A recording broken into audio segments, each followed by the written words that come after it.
everybody. So today I come with a new video on my channel of chapter motion. So today I am going to solve the questions of your NCERT book on page number 102. The students who are new on my channel, please check the previous video of this chapter, that is motion. So let's get started with the questions. So our first question is distinguish between speed and velocity. ठीक है, these questions are on the page number 102. Please check it out on the NCERT book. So first question है कि speed and velocity में differentiate बताना है. सो आप अपने simple ये क्वेश्चन जब भी आपको आएगा पेपर में तो आप सिंपली ऐसे ही अटेम्प्ट करोगे. इसमें कुछ ज्यादा ट्रिकी कुछ नहीं है. यू हैव टू इसलिए आपने डेफिनेशंस लिख देनी है फर्स्ट पॉइंट में स्पीड की और वेलोसिटी की. और वेलोसिटी में एक चीज मेंशन जरूर करनी है कि velocity is always in a straight line motion and in speed the direction of motion it's not specified. ठीक है. एंड थर्ड पॉइंट है speed is a scalar quantity, velocity is a vector quantity. और कुछ अपनी तरफ से आप लोग बना सकते हो, लाइक आप इसके फॉर्मुलाज लिख सकते हो, है ना. सो आपके मार्क्स के अकॉर्डिंगली डिपेंड है कि आप कितने points. Question is under what condition is the magnitude of average velocity of an object equals to its average speed. So कौन सी कंडीशन में एवरेज वेलोसिटी एवरेज स्पीड के इक्वल होगी. ठीक है. आप पहले एवरेज स्पीड को ध्यान में लेके आइए कि एवरेज स्पीड क्या होती थी, डिस्टेंस ओवर टाइम, राइट. और एवरेज वेलोसिटी क्या होती थी, डिस्प्लेसमेंट ओवर टाइम. ठीक है. बस एवरेज स्पीड और एवरेज वेलोसिटी में फर्क इतना था कि वेलोसिटी में हम डायरेक्शन मेंशन कर देते थे. होती दोनों सेम ही है, स्पीड भी वही चीज है, वेलोसिटी भी वही चीज है, बस वेलोसिटी में क्या आ जाती है, डायरेक्शन आ जाती है. सो ये दोनों तब सेम होएगी when there is a straight line motion. जब स्ट्रेट लाइन मोशन होगी तब एवरेज वेलोसिटी एवरेज स्पीड के इक्वल हो सकती है. क्यों हो सकती है, क्योंकि यहाँ पे भी एवरेज वेलोसिटी जो है वो स्ट्रेट लाइन जा रही है, there is no change in the direction. ठीक है. तो इसलिए ये आपस में क्या हो जाएंगी, दोनों इक्वल. अगर यहाँ पे डायरेक्शन में चेंज हो जाता तब ये दोनों आपस में सेम नहीं होती. But there is no change in the direction, they are moving in a straight line motion. So here average velocity is equals to average speed. ठीक है. अब हमें पता है एवरेज वेलोसिटी का फॉर्मूला क्या होता है, displacement over time. Average speed का फॉर्मूला क्या होता है, टोटल डिस्टेंस ओवर टाइम. और डिस्टेंस डिस्प्लेसमेंट कब बन जाती है, when there is a straight line motion. So similarly वहां पे भी ये आ जाएगा, when there is a straight line motion average velocity equals to average speed. और सेकंड कंडीशन हो सकती है when object at rest. Common sense कि जब ऑब्जेक्ट रेस्ट पे होएगा तो तब वहां पे कोई भी स्पीड की रिक्वायरमेंट तो है ही नहीं, कोई डायरेक्शन की भी रिक्वायरमेंट नहीं है. तब भी क्या आएगी, एवरेज स्पीड जो है एवरेज वेलोसिटी के इक्वल हो जाएगी. That's all. The third question is, what does the odometer of an automobile measures? Automobiles firstly क्या होते हैं, जितने भी आपके व्हीकल्स होते हैं that are considered to be as a automobiles. और odometer मैंने आपको लिखवाया था कि odometer क्या मेजर करता है, odometer मेजर करता है डिस्टेंस आज तक आपके व्हीकल ने कितनी ट्रेवल की है. सो आप सिंपली लिख दोगे odometer measure the distance traveled by an automobile or vehicle. That's it. It's numerical time. So see the numerical. During an experiment, a signal from spaceship reached the ground station in 5 minutes. What was the distance of spaceship from the ground station? The signal traveled at the speed of light, that is 3 into 10⁸ meter per second. So वो कह रहे हैं कि एक experiment के time पे signal आ रहा है स्पेसशिप का आएगी. ऑब्वियसली यहाँ पे सपोज करो ये स्पेसशिप है, यहां से सिग्नल जो है वो ग्राउंड स्टेशन की ओर आ रहा है, ग्राउंड पे आ रहा है. इन 5 मिनट्स को कितना टाइम लगा यहां से यहां पे आने के लिए, 5 मिनट्स. सो टाइम हमारा क्या हो गया, इक्वल्स टू 5 मिनट्स. चीज मेंशन की है, जो सिग्नल है वो ट्रेवल करके आ रहा है जो स्पीड से, वो स्पीड की वैल्यू है 3 into 10⁸ मीटर पर सेकेंड. सो हमें स्पीड की वैल्यू गिवन है, सिग्नल की स्पीड की value equals to 3 into 10⁸ meter पर सेकेंड. टाइम हमें गिवन है दैट इज 5 मिनट्स. और यहाँ पे आप देखिए हमें टाइम 5 मिनट्स में गिवन है. सो हमें इसको पहले सेकेंड्स में कन्वर्ट करना पड़ेगा. तो आप ऐसे लिख सकते हो, 1 मिनट में कितने होते हैं, 60 सेकेंड. तो 5 मिनट में कितने होंगे, 5 into 60 that is 300 seconds, right. So अब आप फॉर्मूला लगा लीजिए, क्योंकि हमें फाइंड आउट क्या करना है, what was this distance of spaceship from the ground. हमें डिस्टेंस फाइंड आउट करनी है. सो फॉर्मूला क्या होता है, हमें स्पीड का फॉर्मूला पता है, डिस्टेंस ओवर टाइम, स्पीड हमें गिवन है 3 × 10⁸, डिस्टेंस हमें फाइंड आउट करनी है, उसको ऐसे रहने दीजिए, टाइम हमें 300 सेकेंड गिवन है। ठीक है, अब यहां से हम डिस्टेंस को यहीं रहने देंगे और ये यहाँ पे इधर आके ये क्या हो जाएगा, मल्टीप्लाई 3 × 10⁸ इंटू 300 मीटर पर सेकेंड। डिस्टेंस मीटर में होती है, ऐसा यूनिट मीटर होता है तो हम मीटर रहने देंगे। तो यहाँ से हम इसको कैलकुलेट कर लेंगे, 3 × 300 करेंगे तो ये क्या हो जाएगा, 900 × 10⁸ मीटर्स। हम 900 को ऐसे भी लिख सकते हैं, 9 × 10⁻² इंटू 10⁸ मीटर्स, तो ये आ जाएगा 9 × 10⁻10 मीटर। तो ये हमारी डिस्टेंस आ गई। So the distance of spaceship from the ground station is 9 × 10⁻10 meter. ठीक है, आपको न्यूमेरिकल्स आएंगे ना तो आप लोगों ने कंफ्यूज नहीं होना है। आपने देखना है कि फर्स्ट ऑफ ऑल आपको गिवन क्या क्या है, पहले जो जो गिवन है उसको उतार लो। अगर तो उनको ऐसा यूनिट में कन्वर्ट करने की जरूरत है तो कर लो, अगर क्योंकि कुछ वैल्यू जैसे हम यहाँ पे ये मीटर पर सेकंड में वैल्यू गिवन थी, यहाँ पे सेकंड वर्ड था, तो यहाँ पे मुझे टाइम जो था वो मिनट्स में गिवन था, राइट। सो मुझे था टाइम को सेकंड्स में कन्वर्ट करना पड़ेगा, क्योंकि एक वैल्यू हमें ऑलरेडी सेकंड में गिवन है, तो हमें आंसर्स भी फिर ऐसे यूनिट में लेके आना पड़ेगा। दैट्स वाई मैंने टाइम को चेंज किया और फिर मैंने वैल्यूज फिल करी और मेरा आंसर आ गया। सो आप भी ऐसे ही करोगे जब भी आपका ऐसा कोई क्वेश्चन आएगा। ये एक एक्स्ट्रा क्वेश्चन है, it is also an important question. So let's see कैसे करते हैं इसको। First of all you have to read out the numerical properly and आपको देखो कि आपको इससे समझ क्या आ रहा है। न्यूमेरिकल से हम पढ़ते हैं, a train 100 metre long is moving with the velocity of 6 km/h. Find the time it takes to cross a bridge 1 km long. कह रहे हैं कि एक ट्रेन है जो कि है 100 मीटर लॉन्ग है। पहले हम एक ट्रेन ड्रॉ कर लेते हैं अपनी कन्वीनियंस के लिए। दिस इज अ ट्रेन, ये कितनी है, 100 मीटर लॉन्ग है। ठीक है, is moving with the velocity of 60 km/h। अब यहाँ पे वेलोसिटी वर्ड यूज है। वेलोसिटी का मतलब है कि स्पीड प्लस डायरेक्शन, और मैंने आपको क्या कहा था, जब भी वेलोसिटी आ जाए इट मीन्स कि स्ट्रेट लाइन मोशन है, तो ये ट्रेन स्ट्रेट लाइन ही चलेगी और इसकी स्पीड क्या है, 60 km/h। जब स्ट्रेट लाइन आ जाती है तो वेलोसिटी स्पीड के इक्वल हो जाती है, तो हम इसको वेलोसिटी भी लिख सकते हैं, हम इसको स्पीड भी लिख सकते हैं। तो कहते हैं कि वो इस स्पीड के साथ मूव कर रही है ये वाली 100 metre long train. Find the time it takes to cross a bridge 1 kilometer long. वो कह रहे हैं कि हमें टाइम को फाइंड आउट करना है। हमें क्या फाइंड आउट करना है, यहाँ पे टाइम को फाइंड आउट करना है कि वो कितना टाइम लगाएगी ये जो 100 मीटर लॉन्ग ट्रेन है 1 किलोमीटर के ब्रिज को क्रॉस करने में। सपोज करो यहाँ पे एक ब्रिज है, ठीक है, वो कितना है, 1 किलोमीटर लॉन्ग है, उसको ये ट्रेन कवर करने में विद दिस स्पीड कितना टाइम लगाएगी। तो देखो पहले तो हम ये 1 किलोमीटर को हम पहले मीटर्स में कन्वर्ट करेंगे, क्योंकि हमारे ट्रेन मीटर्स में है, तो हमें पहले इसको ऐसे यूनिट में लेके आना पड़ेगा। पहले आप लिखो 1 किलोमीटर इक्वल्स टू 1000 मीटर। हमें पता है 1 किलोमीटर में 1000 मीटर होता है। तो जब ये ट्रेन इस ब्रिज को क्रॉस करेगी तो ऑब्वियसली ट्रेन को अपना भी तो पूरा का पूरा साइज इस ट्रेन के अंदर से निकालना पड़ेगा। लाइक ट्रेन 100 मीटर है, ये 1 किलोमीटर, इन दोनों को ऐड करेंगे तभी हमें प्रॉपर पता लगेगा कि वो कितना डिस्टेंस कवर कर रही है ना, वो कितना डिस्टेंस कवर कर रही है टोटल। सो 1 किलोमीटर में 1000 मीटर्स होते हैं और ये 100 मीटर भी इसमें ऐड कर लीजिए, तो उसने टोटल डिस्टेंस जो कवर करना है वो 100 मीटर डिस्टेंस कवर करना है। तो डिस्टेंस के आगे हमारी 1100 मीटर्स।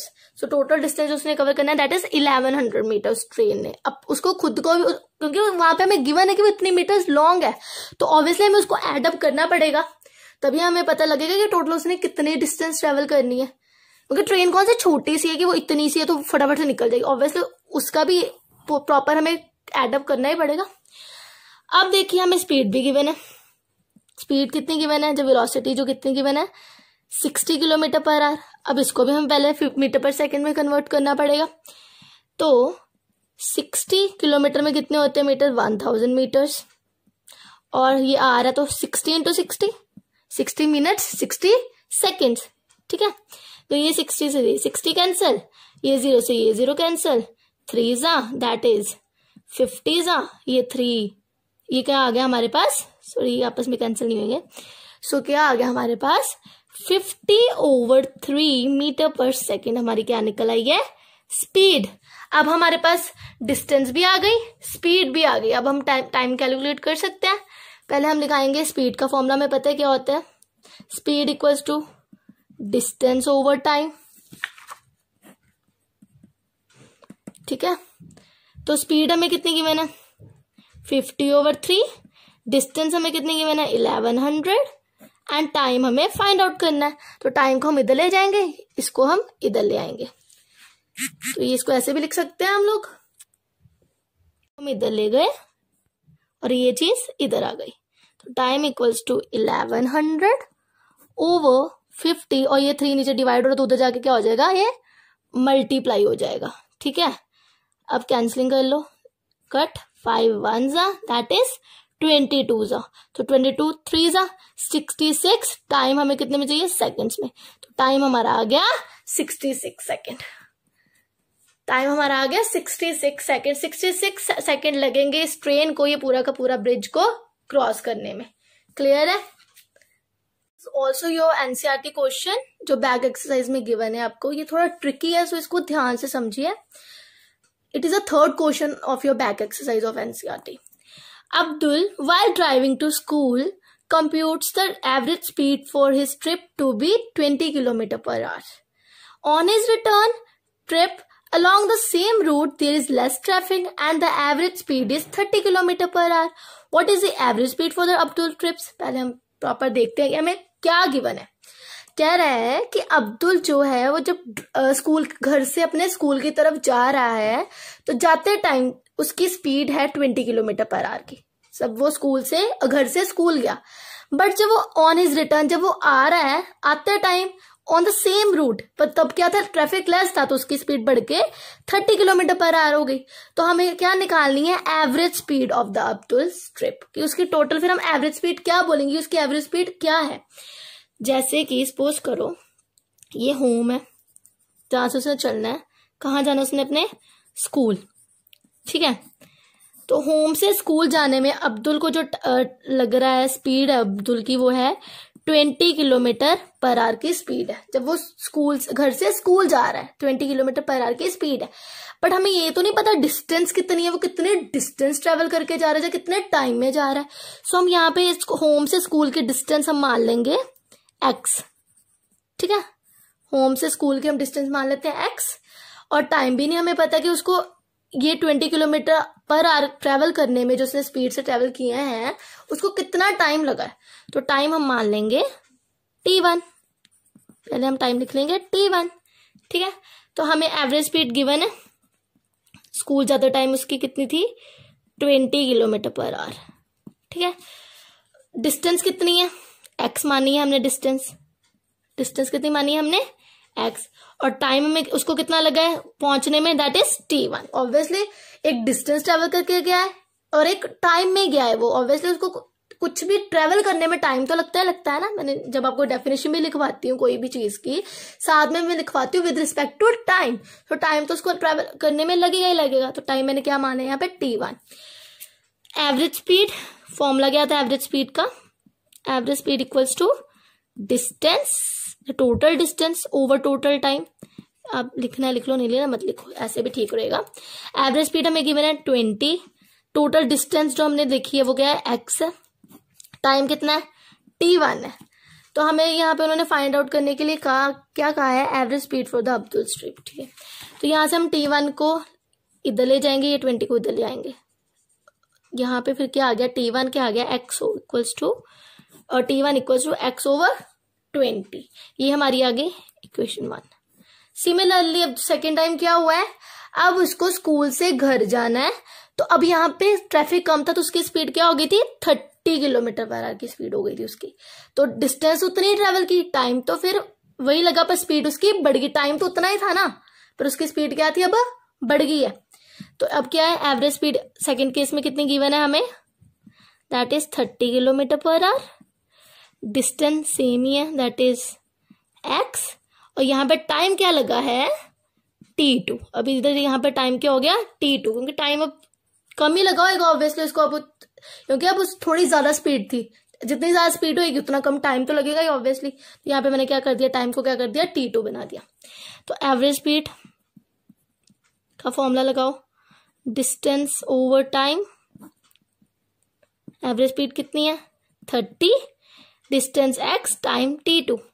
इसको इधर ले जाओ, इसको इधर ले आओ, यहां से हमारे पास t2 क्या आ गया x over 30, that is equation 2।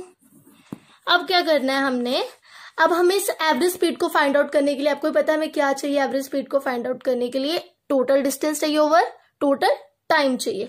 तो हम जो डिस्टेंस है उनको प्लस कर लेंगे, टोटल डिस्टेंस तभी आएगी ना जब हम उनको प्लस कर लेंगे। सो डिस्टेंस कितनी थी, जाते टाइम भी x थी, आते टाइम भी x है, तो क्या हो गई 2x। टाइम कितना है, क्योंकि टोटल टाइम चाहिए एवरेज स्पीड को फाइंड आउट करने के लिए, x over 20 plus x over 30, क्योंकि t1 प्लस t1 t2, तो t1 की वैल्यू ये, t2 की वैल्यू ये, तो क्या आ गया एलसीएम ले लो, that is 60, that is 3x plus 2x, तो ये क्या आ गया 5x ओवर 60। ठीक है, तो अब हमारे पास डिस्टेंस भी आ गई है, टाइम भी आ गया, और अब हम एवरेज स्पीड को फाइंड आउट कर सकते हैं। Average speed equals to total distance over total time. तो टोटल डिस्टेंस कितनी है 2x, राइट।